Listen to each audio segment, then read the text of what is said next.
Thank you so much for joining us again as we continue to discuss what it means to be made new and to seek to be those who are being continually renewed by the Word and through the Spirit each and every day as we try to become more and more like Jesus.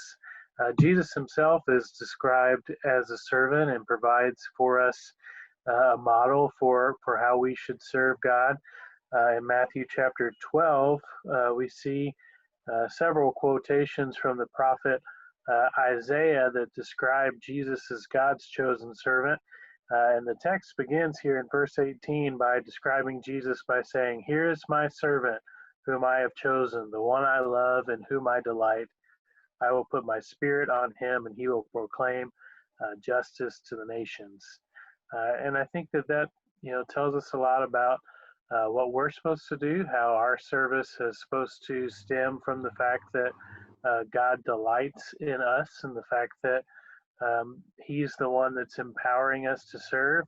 And it tells us in that passage that, it's through the Spirit that we ultimately serve. I think sometimes we think it's something that we have to, show great willpower to do, or it's a real sacrificial thing. And it might involve, making a sacrifice or having to persevere, but at the same time, ultimately, it should be an outpouring of the Spirit. We're called to serve others because of God working in and through us. And so we have a couple different passages that we would like to pull out to highlight some more themes about service. And John Allen's going to get us started with that.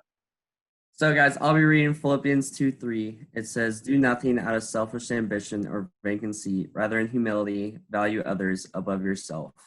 When reading this verse, it makes me think of how to love others is to serve others. And nobody models this better than Jesus when he's washing his disciples' feet. And Jesus came to serve others, not to be served, and I feel like that's what we're called to do. Reading Matthew 6:24.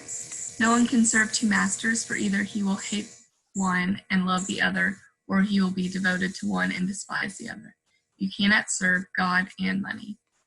And I think this verse is very much a reminder to prioritize heavenly things above earthly things, and that God is not saying that money is bad, or that your friends are bad, or that family or your work, but that just because something isn't bad doesn't mean we can prioritize it over him. And I think in order to serve God, we must have a wholehearted devotion to him and him only.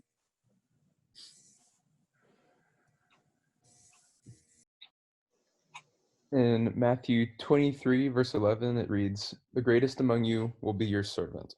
And I really like this verse because it speaks to me, kind of puts me in my place sometimes, because I can definitely be selfish and prideful sometimes, but it's a good reminder to know that, and to see that in other verses in the Bible. We see Jesus, washing the disciples' feet, and that's just an example of the greatest, literally the greatest, being a servant. And me, who's not the greatest, needs to have that same mindset. So the Bible story that came to me when I heard serve was Jesus washing the disciples' feet. And I think it's really important, like everyone's talked about, Jesus, someone who is the Almighty God, got down on his hands and knees and washed people's feet that were supposedly below him. And I think that that's really just humble, and it's something to really think about. In John 13, verse 14, after he washes their feet, he says, "Now that I, your Lord and teacher, have washed your feet, you should also wash one another's feet." And so I think it's really important that we remember Jesus did that for us, so we should be doing it for the people around us, people that we don't know, people that we know. We should be serving everybody how Jesus serves us. I think all of these verses are great in the fact that it points us back to Jesus, and that's who we want to become more and more each day, and that's who makes us new, whether it is in different aspects of our life or what we're doing, how we're treating people, how we're serving. We want to be more like Jesus each and every day. And again, our theme verse for the summer, Ephesians 4:22 through 24, talk about how we are being made new in different aspects of our life. And those are especially the ones that are mentioned in these verses are our mind or our attitude, our words, our actions.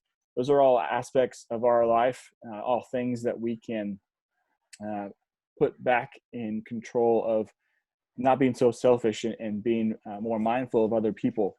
And the verse that comes to mind that I go back to a lot is Mark 10:45, and it says, "For even the Son of Man came to serve, not to be served, and to give his life as a ransom for many." And if Jesus, the Almighty Jesus, if he is the one that is serving other people, as my colleague said, and as everyone mentioned the story of him washing the disciples' feet, I think about all the things that he did for other people. And if he is willing to do that and to humble himself and to serve others, we need to have that same type of mentality. And we need to surrender our thoughts. We need to surrender our attitudes.